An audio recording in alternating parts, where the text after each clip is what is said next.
My name is Dr. Faz, F-A-Z. I want to assist you to be famous and to be accomplished by zeroing in on achieving your goals. My diverse experience from 20 years of sales and business here in the United States, combined with my past 20 years passion for helping and adding relief and pain in people as a medical doctor, helps me to understand the direct challenges and opportunities that exist for business owners, executives, and leaders in both their personal and professional lives. I examine thoroughly, diagnose carefully personal and corporate problems, and prescribe suitable solutions. As a John Maxwell certified coach, trainer, and international inspirational speaker, I can offer you workshops, seminars, keynote speaking, and coaching, adding your personal and professional growth through the study and practical application of proven leadership methods. Working together, I'll move you and your team or organization in the desired direction to reach your goals. I'm a facilitator of mastermind studies and roundtable events. Call or email me if you would like to know more about my services or a free consultation. Being a certified speaker, coach, and trainer for the John Maxwell team means that he is part of a team of elite coaches, teachers, speakers, and professionals taking leadership training, talents, skills, and adding value to people all over the world. Everything rises and falls on leadership.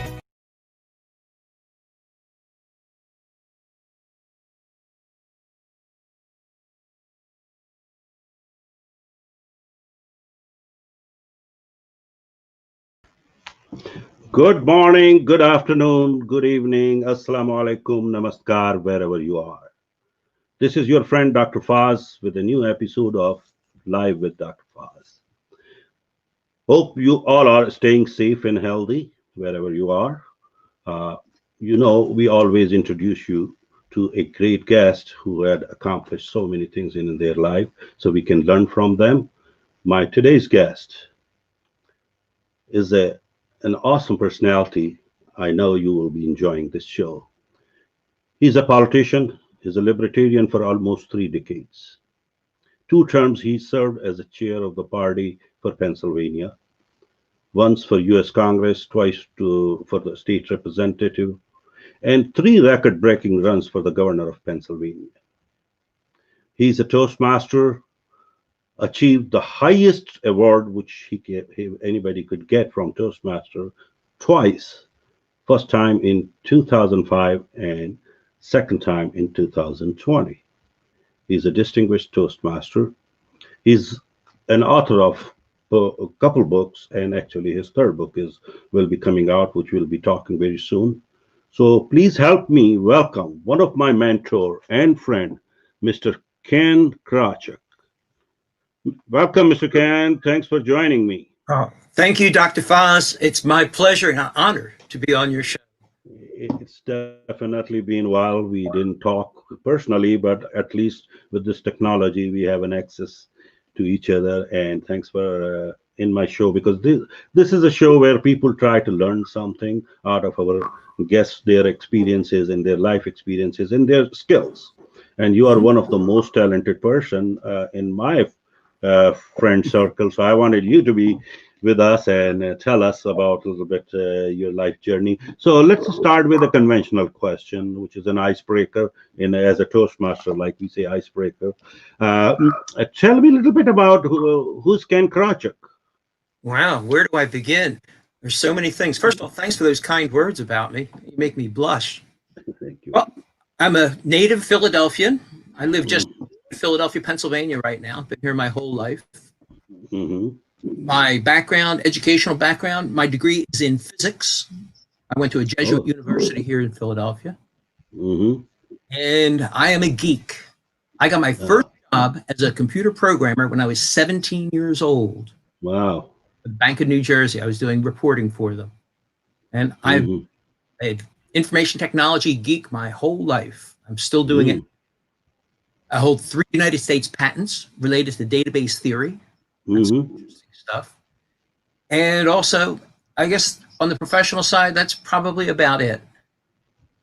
from a Yeah. political side, I was a Democrat for 20 years until I got tired of using your means for mine. After that, I changed to Libertarian. I guess it was in 1993 I joined the party, and I have never looked back. Like all libertarians, I believe you have the right to live your life your way without interference, provided only you respect the rights and property of others. Do you agree with that statement, Dr. Foz? Your life? Yes, definitely. I truly, I mean, because we have to have a free will, which is given by the God, not by anyone else. So we have to be living with our own will rather than following someone else's will. Yeah, and we can't program up someone else's dream, not my own dream. So yeah, I truly agree with you. Let me ask you this way. Yeah, Sure. you born in Pennsylvania. Where did you get your primary and secondary education? Well, I was raised Roman Catholic, so I went to my local St. Ambrose school, a couple blocks away, walked over to there. And after that, I went to Cardinal Doherty High School, the largest high school in the world at the time. Wow. Yeah. My graduating class had over 1,500 kids in it. Whoa. It was big. Yeah, it's huge. And you know, the school was funny because they separated the girls from the boys. The girls, oh my God. The boys were on the other side, and there was a wall in between. And if you were caught crossing the wall, you got in trouble. Wow. Yep. That's a tough for a young man. It is. Yeah, no, that's cruel. I mean, so let me ask you, what kind of a kid you were? You were a naughty kid, or you were a introverted, extroverted?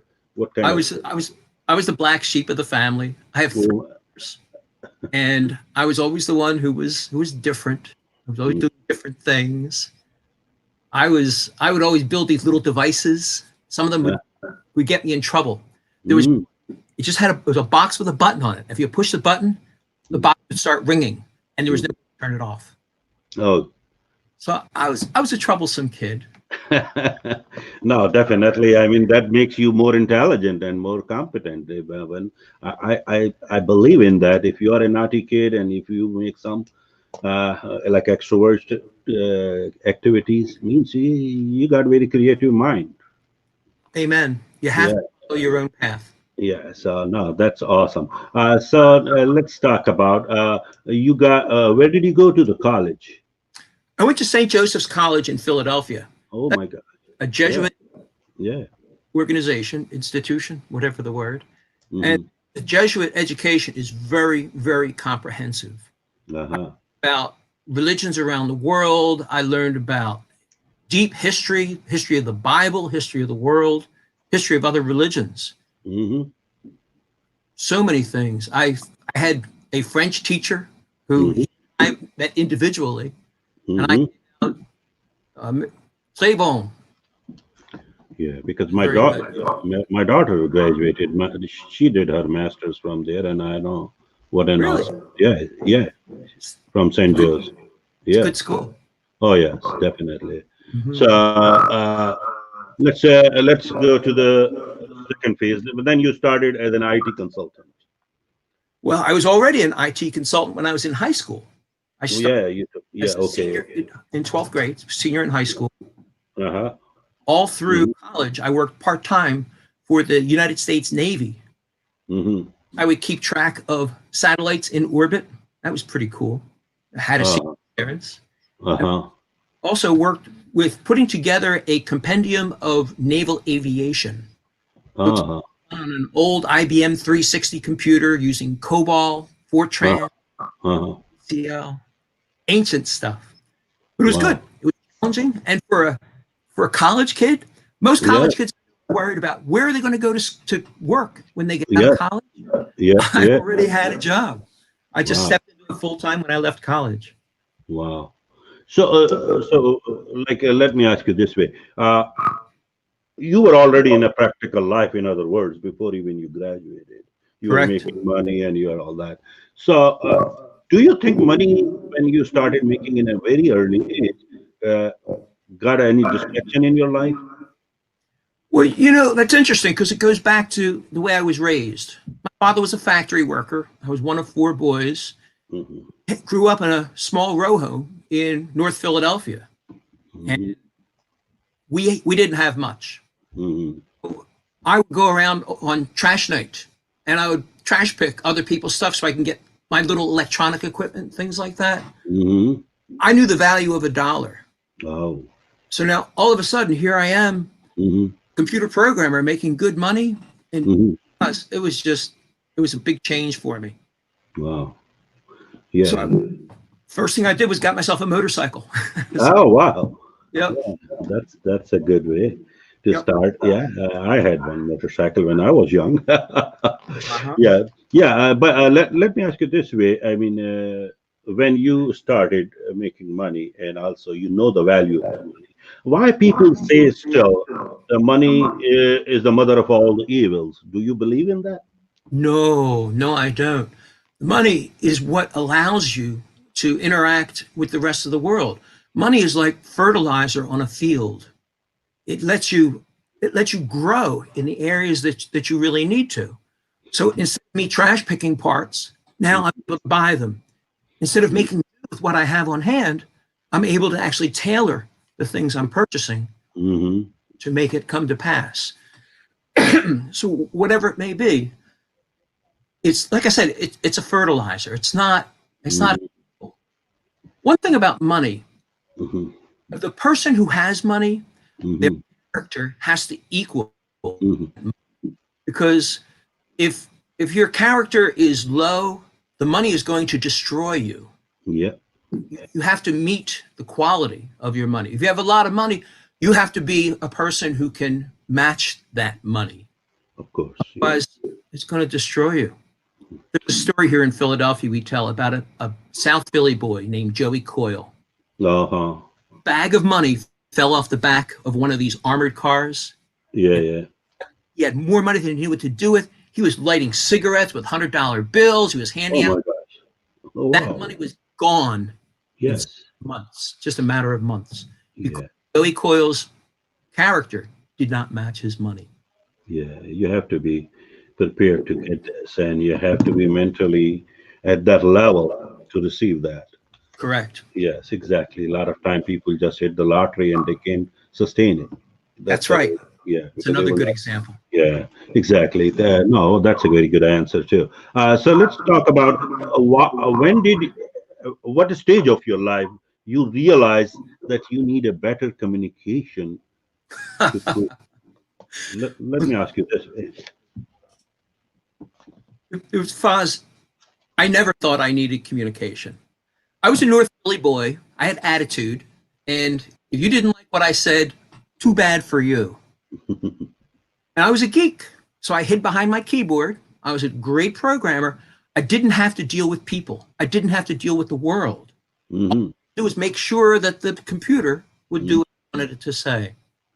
And it wasn't until I guess I was coming up on about 40 years old, I started looking at politics.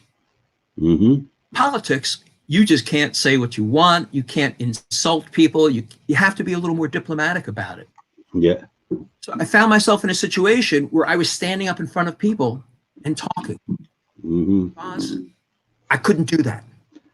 I went to a town hall meeting with my congressman. I wanted to talk to him about the space station.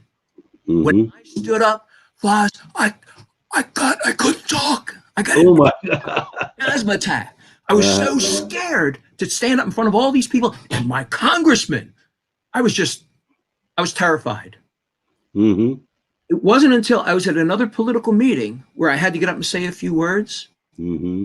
Some gentleman came up to me. He looked like Danny DeVito. It wasn't Danny, but he looked like him. He said, "Nervous?" I said, "Yeah." He says, "You should join Toastmasters." Wow. What's a Toastmaster? And he told me it's an international organization whose mission is to provide a supportive environment for learning speaking and leadership skills. So I joined. Foz, my first meeting, I couldn't believe it. They count your ahs and your ums, and your no's, all of your fluid words. And there was one lady there, Pat. They got up there and said, "Pat, you had 30 plus." I bumped the guy next to us. I said, "Why are they applauding?" She had 50. What kind of group is this? Who are these people? I thought. But it took me 3 meetings before I had enough courage to get up and introduce myself. Yes. 6 months to the courage to do my first speech. And I read it off a piece of paper. I was so tired. But now look at me. I've been on national television more times than I could tell you. I've run for statewide office 3 times. I ran for vice president of the United States back in 2000. I stood up at a national convention on CNN in the nation. Yeah, awesome. Toastmasters did that. Let me tell my folks who are watching me, Ken was the very first person I got in contact in Toastmaster. I remember still in 2013, I didn't even know what Toastmaster was all about. So I walked in a room where Ken was welcoming me, and there were like 18 other people. And I fall in love since then, and I'm still a Toastmaster, and I'm proud to be a Toastmaster. Yep. And Ken was my first mentor who walked me through this journey. So I can't even try to forget him. Still I can. Ken is the person who brought me in this. So thank you, Ken. But I remember same I was feeling when you were giving a report on another Toastmaster, how many hours and she did that night. So wow, I mean that's a great story. So tell me about like public speaking and politics. Well, How they go along with each other. well, you have to be able to be a public speaker if you're going to get involved in politics. Because Foz, I found that you could have the best message on the planet, but that message is useless if you can't communicate it. And that's something I didn't know when I was younger, but now I know it, because if you can't put it across, it's not going to get across. Toastmasters is what set me free, because I started my political interest before Toastmasters, and I spent my first race was in 1994, and my first debate, Foz, I was terrified. They had a meal. I was get sick. So the two, they're tied together. You absolutely have to have it. Yeah. It spreads the other way too, because as a professional public speaker, it keeps me going. I have a radio show here in Philadelphia, talk radio show, and every week I have a 1-hour show. I need to be on my game. I have to be at the top of my game all the time. I'm a member of 3 Toastmasters clubs. I go to 4 or 5 meetings a month, just so people are constantly evaluating me, saying, Ken, you should be using a filler word. Ken, you weren't at the screen. And I'm using all those tricks right now. For example, the camera is right at eye level. Looking forward, I don't go to the side. I have enough room to see my gestures. And I'm always looking directly into the camera. These are all tricks that I've learned at Toastmasters. And they do me well when I'm meeting with somebody famous like you, Dr. Foz. Oh, thank you for giving this comment. I'm not very famous, but I love to follow the footsteps, people like yourself, and I just wanted to do whatever I can. So, I mean, public speaking, we did talk about Toastmaster, we did talk about public speaking, but there are so many people, they all wish to become a public speaker. They want to become a public speaker. So how they can get started? Well, you can get started the way I did, and that is to advertise. It's a business like anything else.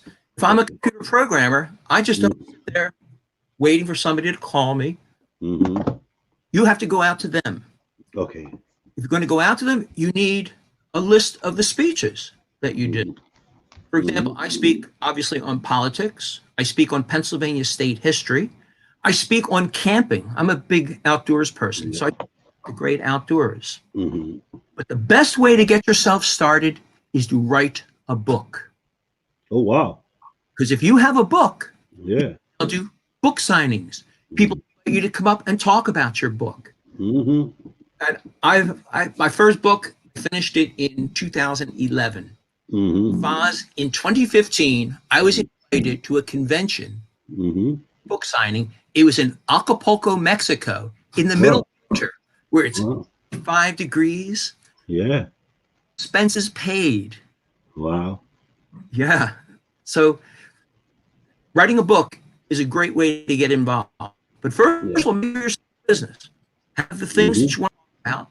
Have a website, a Facebook page, all of those sorts of things. Everything you would have in a business. Set a bank account. Everything that you would ordinarily have for a business, because that's just what it is. It's a business. So that brings me another question. When you say writing a book, what can you just define what's the difference between a conversation and a speech and a book? There are 3 different mediums to They speak. are. Conversation is like what you and I are doing. Subject will drift back and forth. We'll throw in one-liners back and forth at each other. That's one thing. A speech, though, is something different, because whenever I give a speech, the main thing in my mind is that there is something that I know that you should know. Whatever it may be. It could be something about the Libertarian Party, your life, as long as you respect others. Idea that I want to get across. Something about being out in the woods, the fact that it's impossible in the United States to be lost in the woods. There's one idea that you want to get across. That's what a speaker is. But with a book is a combination of all of those things, because you need to get some idea across, one central theme, some idea. Also have to have it in a way that's entertaining. If it's not entertaining, nobody's going to pay attention. So one of the best ways to keep people's attention is humor. Yeah. Another way is solid structure. And you need to build and build and build to something very important. And Foz, what I found, what people really like is when somebody is involved emotionally. It could be with another person. It could be with your job. It could be with some metaphysical concept, such as your life. But that's what the book requires. It requires that broad thinking, the structure, and the idea that you want to get across. Yeah, and it will take a lot longer, believe me. Yeah, so I believe like in the conclusion of this, I believe the book is more formal than a speech, and a speech is more formal than a conversation. Definitely. Okay. Yeah, so just for sake of my viewers and our audiences, I just want to make it clear. All right, folks, and you started about Libertarian Party. Tell me, a lot of people around the world, I'm talking overseas, tell me a little bit about Libertarian Party. I mean, why did you join that? Well, I joined, well, let me back up. I was a Democrat in the beginning, socialist. I thought that I could use your means for my ends. But as Margaret Thatcher, the Prime Minister of Britain, said, the problem with socialism is that eventually you run out of other people's money. I started looking around for a different way. I started actually with the United States Constitution. I read it the first time in my life when I was 35 years old. I mean, that says something about my education, but it took that long to do it. And then I found out that Pennsylvania, the state, has a constitution. And most people don't even know that their states have constitutions. Let me think, where was I going with this? Oh, libertarianism. So when I was wondering how the 2 major parties in the United States handled them, but they weren't paying attention to them. The Constitution says all bills for raising revenue must originate in the House of Representatives, but originating in the Senate. But why aren't they paying attention to their own constitutions? So I started looking for another party, because I couldn't be a Democrat, I couldn't be a Republican, and I found the Libertarians. Wasn't hard to find them. They are the 3rd largest party in Pennsylvania, 3rd largest party in the nation. We have more registered members, more elected officials. We have, last count, about 40 or 50 elected officials in Pennsylvania, hundreds nationwide, and we continue to grow. More and more people are joining the Libertarian Party. We are solidly number 3. In fact, we outnumber all of the other third parties put together. That's how big we are. Wow. And the reason why we're growing, the reason why we're so big is because we have one central principle. I already said it. Your life, your way, as long as you respect others. Yes. There's no central principle in the Republican Party. There's no central principle in the Democratic Party. That's where it started. Okay. It's spreading around the world too. It's not just us. Yeah. One more thought about the libertarians. When people say, Ken, give me an example. There's never been a libertarian country in the world. And I smile and say, yes, there is. There's one right now. And Foz, you and I are in the middle of it. It's called the internet. Yeah. There is no more libertarian place anywhere than the internet, because all they do is respect your property. You have a domain, your URL. Property are what matters. After that, it's your life, your way. And if you don't respect others, people don't tune into your podcasts, right? Of course. Yeah. The internet is libertarianism personified. Yes.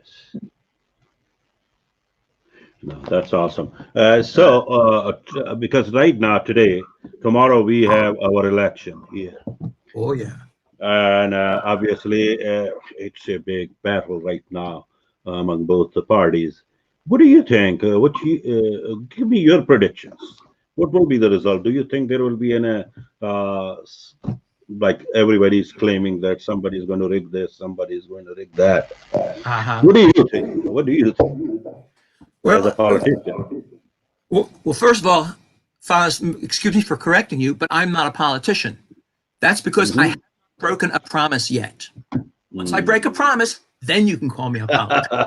Yeah, you're right. I agree with you. But getting to what do I think about tomorrow's election? Well, to be honest, from a national point of view, I don't think about it, because I'm a state guy. I've run for governor, Pennsylvania governor 3 times. The show is called The Pennsylvania Project. So I focus on Pennsylvania. Donald Trump, Hillary Clinton, Joe Biden, I really don't pay attention because they don't affect my life that much. Here in Pennsylvania, that does. Even though I look around and I predicted that Donald Trump would win back in 2016. So many people are afraid to say that they support Donald Trump. Now, Donald, he's an interesting person. He doesn't always say what he means. He doesn't always mean what he says. But the people who love him, they absolutely love him. He is their savior. Here in Pennsylvania, we've got a divide. In the cities, Democratic. But when you get outside the city, it's territory. Yeah. I think that Trump is going to win again. That's my feelings. That's my feelings are. Yeah, and definitely. Mr. Biden, he's not a strong person. I didn't watch any of the debates. Yeah. Donald Trump poorly. Yeah. Yeah. No, and again, to me was because Donald came from show business, so he knows how to act, and he did very well because that's the way his followers wanted to him. So, but he's not stupid. No, no, definitely not. No. He has Biden had his 47 years. I remember Biden as the plagiarist. When he was the senator from Delaware, he got in trouble. This is before Obama. He got in trouble because he was plagiarizing people's speeches. I was surprised when Obama made him his vice president. I said, who? Wow. Biden plagiarist? Huh. Yeah. I don't know. We shall see. I just don't like all this mail-in. Mail-in voting is far too easy to defraud. I think it's going to be trouble. I'll predict that. That's definitely an issue right now, and both parties are blaming each other. But I don't know how somebody who's not in the government can fraud that. Well, that's the thing, Foz. You have to do it. That's why I got up and got involved in politics. Mantra that I repeat. It's easy to remember. 10 words, 2 letters each. If it is to be, it is up to us. Yeah. When you make it personal, it is up to me. We have self-government here in America. That means we have to do it ourselves. If what Trump is doing, run for president. I'm voting for Joe Jorgensen, the Libertarian, for president. I don't like what Governor Wolf is doing here in Pennsylvania. I ran against him. I don't like what my town council is doing. I ran for my town council 4 times so far. I stand up and speak. They listen. Yeah. If you like what your government is doing, get up and do something about it. Because if it is to be, it is up It's to us. up to us. Yes. So you're right. You're right. So let's talk about your books. Tell me about your first book, Wow. the novel. My first book is called Atlas Snubbed, Snubbed. Yeah. And it is a sequel to a novel by a Russian author, Ayn Rand, Y-N-R-A-N-D. She wrote a book called Atlas Shrugged. And Ayn Rand is the philosophical matriarch of the Libertarian Party. Oh. Hey, you have the right to live your life your way as long as you respect others.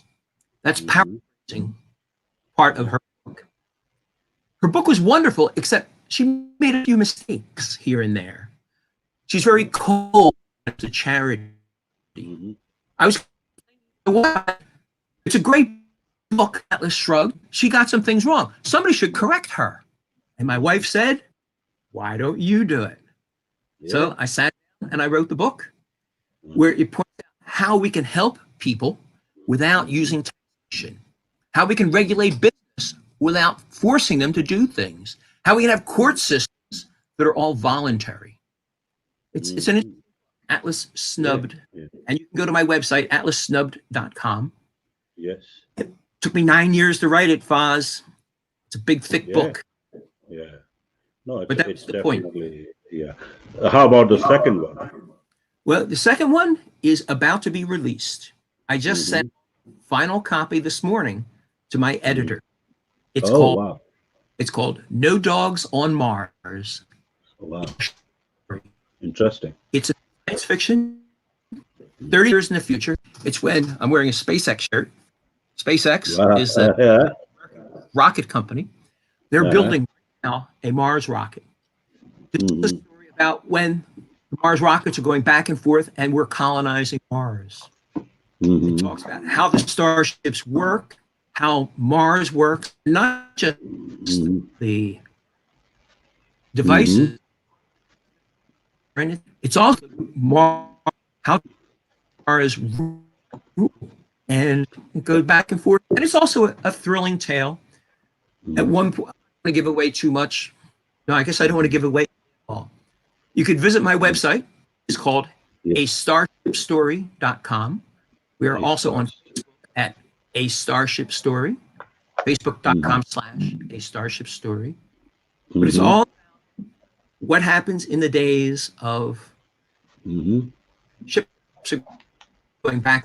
There's a love story in it. You can't have a book without a love story. Disaster in it. You can't have an exciting book without a disaster. Yeah. The main point, as I said earlier, we both have a point. The point of this book is how the government of Mars can be set up by respecting the right of everybody to live their own life their own way. Wow. It's coming out 14th, 2020. Okay. That's awesome. So now let's move on to another interesting topic. Actually, it's a question which is asked by a lot of my viewers. They are sending me so many messages. What is the best way to tell a story while you're speaking at stage? Means storytelling. The best thing to do is to make it personal. Personal stories are always the best. And if you have emotion, if you feel emotion, let it show, because the audience will feel that emotion with you. They'll feel that bond with you. So personal story is always the best. And remember, you got to have a point in mind. Why are you telling this personal story? For example, I'm stupid. You shouldn't do this again. As I think it was, I forget who said it. A smart person learns from their mistakes. A smarter person learns from the mistakes of others. but the smartest person learns from the successes of others. So whatever it is, when you're telling your story, you got to have that central thing.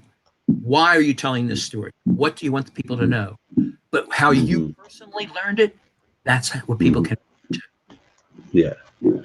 Okay, so I think that we got that answer. Then another question, somebody asked that during that storytelling, do we have to have a dialogues? No, but it's not necessary, but it does help a lot, especially if there's a good play on words. Sorry, your voice is breaking up, Ken. Oh, sorry, your voice is broken up. Yeah. My internet connection looks good. I have 3 bars. Yeah, that's what I'm saying. I don't know why, but yeah, now it's okay. Where was I? No, you were telling me about dialogues. Oh, right. If you do have dialogue, limit the number of characters. 2 characters is best. 2 people going back and forth. Otherwise, people can get lost. If you have 3, maybe you make them different somehow. Vocal variety. For example, if one is a woman, you can talk high. And if the other's a nasty guy, you can talk low. So vocal variety would add to that. Okay. Point is, dialogue is not necessary. It's nice to add it, but if you do, not too much. Yeah, okay, not too many either, because people get confused then. Correct. Yeah, so another question. There are very good questions are coming to me. I love questions. So this is a question. In a story, do you think you should not be your story hero? You should not be hero of your own story? You know, I've heard that said many times. It depends on a hero. Going back to the example I just said, if I did something stupid, I learned, am I the hero of that story? Yeah, because I'm victorious. But still, I'm relating painful it might have been for. Am I the hero of that story? And Toastmasters say that many times, that you should never be the hero of your own story. But I found that's only true for artists. Other than, there's nobody who knows more about you than yourself. Nobody who knows more about the lesson you learned than yourself. So by all means, a personal story, be your own hero. Just don't brag about it. Nobody likes to brag. A lot of time people exaggerate too much, and that's why they lose their connection with their audience, because they think that me. No, he's talking about. But if you keep in a right way, I don't think so. You are going to lose any connection. Yeah, people would love to know you more better. I mean, that's right. Yeah. Okay, tell me about this radio show. What is this all about? Wow. You know, there's a funny story about that, because I got a phone call out of the blue. Wasn't expecting it. Hi.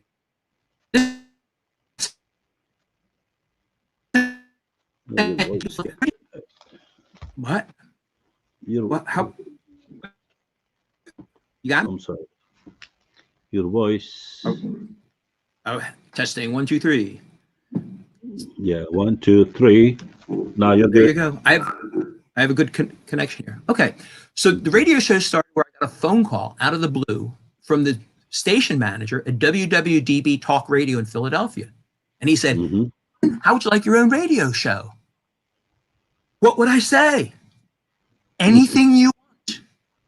Wow. Can I have guests? Yeah, anything you want. Can I? Ken, you're not listening to me.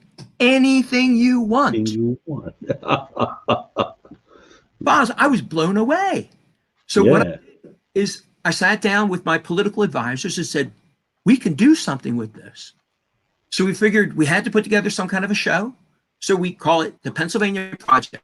You need one idea, focus. Our focus is Pennsylvania. Political, cultural, and environmental challenges facing Pennsylvania. And that is PennsylvaniaProject.com. You want to see the episodes. So we're on once a week, and the show is divided into 3 parts. It's all structure, structure, whether it's speech, whether it's a book or a radio show. Mm-hmm. First 15 minutes, we take questions from callers. The middle half hour, we have a guest, and the guests could be something political, cultural, or mental. In the last 15 minutes, I get to rant about something that sticks in my craw. Something that I talk Facebook about the coronavirus, how I'm locked down, yet they're not dying off. Every week, I get to put my message out to the 2 million people in the Philadelphia area. Wow, And that's awesome. That's awesome. They estimate that I have regular live listeners, about 30,000 live listeners. Oh, that's a great number. 30,000 people. Wow. Oh, yeah. Live. And Yeah. Awesome. I'm telling you, I'm blown away. I can't believe it. And Yeah. been on the air now for about a year and a half. And at first, it was 1 hour slot. Then it was 2 slots, then 3 slots. And now they've got me running 24/7 on their on the radio station. Wow. I'm blown away. That's awesome. That's awesome. And I know you have an amazing skills. Like you're a great speaker. And I was always inspired by you. And I always try to follow your footsteps as much as I can. And I learned a lot from you. No question about it. So tell me, if the new people, because I have a bunch of these people, they want to be a public speaker. Like you told them a little bit already about that. But if they want to, how much studying books is important as a speaker? Do you think there is a role of books? I did not go to, I went to the best place for me to give. Your voice is again breaking up. Sorry. 1, 2, 3. I'm still here. There you go. Yeah. I'm good now. There you go. Yeah. I'm looking, and I've got, out of 5 bars, I've been going between 3 and 4. I don't know where the problem is. Yeah. Anyway, if you're looking to become a public speaker, you got to go out there and speak in public. And the easiest way to do that is to run for political office. People will, you get your name on the ballot, people will invite you. Come talk to our civic association. Come on a TV show. Come on our podcast. Run for public office. It doesn't matter what the office is. You could be your local dog catcher. You could run for president of the United States. Whatever it is, people will come and say, speak to us. And that's how I got my radio show. Yeah. Because like you, Foz, I did a podcast once a week, every Wednesday night. I did a 10-minute podcast. The radio station saw that and they said, this man is reliable. This man has something to say. This man has presence. This man is a Toastmaster. Yeah. And that them to offering me the show. Yeah. So a public speaker, speak in public. Yeah, of course, yeah. And again, like Darren LaCroix said, stage time. That's right. That's the Nothing key. is more important. Yeah, that's if you're going to speak, you're going to speak. You have to be speaking. Yeah, that's a great question. That's why I was more than happy to appear on your podcast today, because you've for me and Toastmasters too. We evaluate each other. We both improve together, and a good Toastmaster never turns down an opportunity to speak. Oh, absolutely. We never lose any opportunity. We always look for opportunities. I would love to be on your show. well, Foz, if you want, let's talk right after the show. We'll talk. We'll schedule you to. Yeah. Come on. Yeah, definitely. I will love to be. Hey, it's my show. I can do what I want. Whatever you want. You got it, brother. So tell me again, if you have any message, and keep in mind, we have a lot of overseas viewers right now. I can see from India, Pakistan, Sri Lanka, Bangladesh, and I have this few are from Qatar and Dubai. So I'm watching all these viewers, their comments and all that. So across the globe, message has to be not local. It has to be global. Oh, I could give you the global one because Yes. there are things that we learn. People tell us things. We learn them from books. Mm-hmm. Those things aren't when I was Your voice, some of your the voice is broken again. We have to sorry. yeah. Now 1, 2, 3. Yeah, you're good. There you go. All right. As I was growing up, people told me things. I learned things from books. And Mm-hmm. some of them, as I grew older, I found that they were lies, that they were not true. Mm-hmm. And the lies were simple, like Santa Claus. Is there a Santa Claus? Yes or no? You President of the United States, or no, you, whatever it may be. But Foz, I found out the biggest lie that I ever heard. Can you do that? Oh. Ken, you can't do that. You can't run for governor of Pennsylvania. Ken, you can't become a public speaker, radio. Mm-hmm. Forget it. That is one of these untruths. It's one of the first things that I had to unlearn. So if anybody is, it'll never work. It won't happen. Write a book. Nobody's going to buy your book. Forget it. Smile, shake their hand, and do it anyway. Yeah, I truly agree. Absolutely. Oh, somebody else's opinion is not the reality of your life. Keep in mind, you are the person who's going to decide what you can and what you can't. That's right. That's right. Foz, I'm a big outdoorsman, and I've hiked the Appalachian Trail. It stretches across the entire eastern United States, 2,200 miles. I've done about 500 miles of it. Wow. Some fast, some people go slow. We have a on the Appalachian Trail. Your own hike. Yep.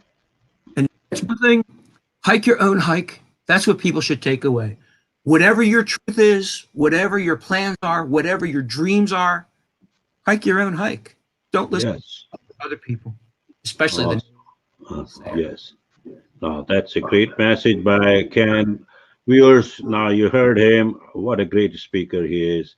If you want to learn from public speaking, you can watch on his website and his videos on YouTube and all that.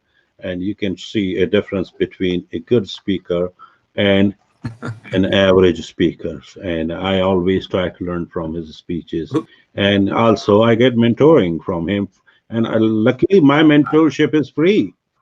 That makes me even happier. So because whenever I call Ken is there for me, and I love it. I love it. Thank you very much, Ken, for joining us today. Oh, can you hear me now? Oh, there you go. We're back. Okay. Are you with me? Yes, I am.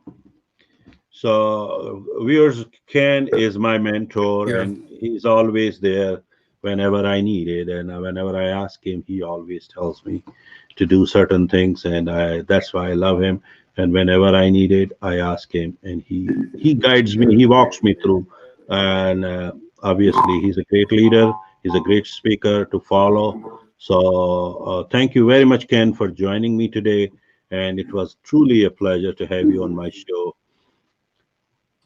And I believe we are going to have another show pretty soon together on a different subject, but we will. Let's see the results of elections and all that. And yeah, all right. So thank you very much. I truly appreciate it. And my best regards to Roberta and your kids.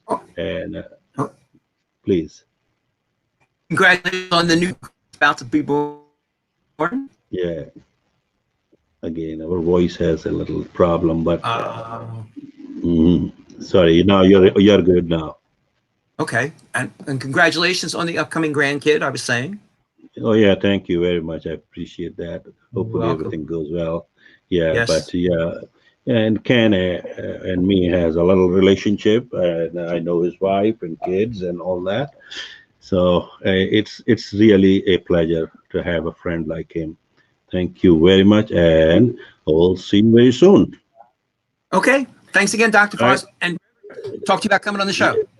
Yes, sure, I will. Give me one moment. Thank you very much, viewers. Have a great day. We'll be back with another new